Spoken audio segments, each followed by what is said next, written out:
बहुत समय पहले समुद्र के किनारे एक गरीब बूढ़ा मछुआरा अपनी लालची पत्नी के साथ रहता था। उनका घर टूटी फूटी झोपड़ी था और जीवन बड़ी मुश्किल से चलता था।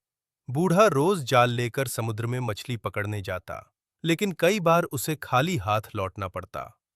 एक दिन उसने जाल फेंका तो उसमें एक चमकती हुई सुनहरी मछली फंस गई। वह साधारण मछली नहीं थी, वह बोल सकती थी।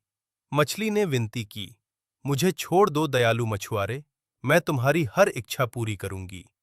बूढ़ा दयालु था, उसने कहा, मुझे कुछ नहीं चाहिए, तुम वापस समुद्र में चली जाओ।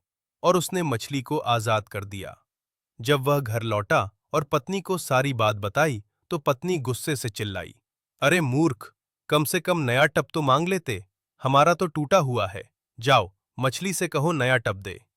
बूढ़ा फिर समुद्र किनारे गया। समुद्र हल्का मटमैला था। उसने पुकारा और सुनहरी मछली फिर प्रकट हुई। क्या चाहिए दयालु मछुआरे? बूढ़े ने शर्माते हुए कहा, मेरी पत्नी नया टब चाहती है। मछली बोली, जाओ, मिल जाएगा।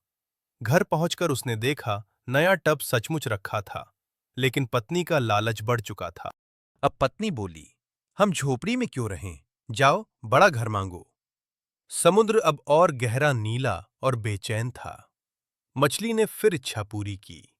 झोपड़ी की जगह बड़ा सुंदर घर आ गया। लेकिन पत्नी यही नहीं रुकी। अब मैं अमीर रानी बनना चाहती हूं। समुद्र अब तूफानी होने लगा था। लहरें उठ रही थीं। मछली ने यह भी पूरा कर दिया। पत्नी अब महल में रानी बनकर रहने लगी।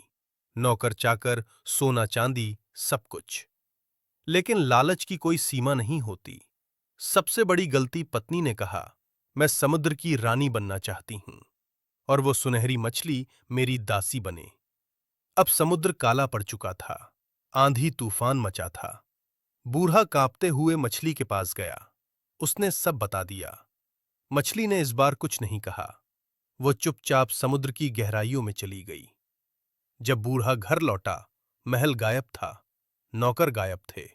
फिर वही पुरानी टूटी झोपड़ी थी और उसकी पत्नी वही टूटा टब पकड़े बैठी थी। सब कुछ वापस पहले जैसा हो गया।